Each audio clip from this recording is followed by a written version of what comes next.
তো আমি এখন বেরিয়ে যাচ্ছি আমার নন্দিতে নাচের ক্লাসের জন্য, এবং ঠিক তারপরে যাব আমি একটা জায়গা যেখানে আমি একটা সারপ্রাইজ প্ল্যান করেছি ছোট্ট করে।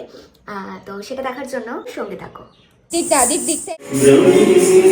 ফাইনালি আমি ক্লাসের পর যেখানে বললাম তোমাদের আসার কথা, আমি সেখানে এসে দাঁড়িয়ে আছি। তো বেসিক্যালি যেখানে এসেছি সে জানে আমি আসবো, বাট সে জানে না সারপ্রাইজ দেবো একটা। তো চলো ভেতরে দেখা যাক তার রিয়াকশনটা।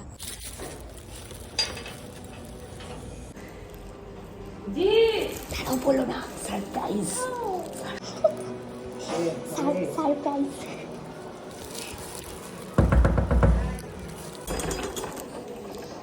Happy belated birthday!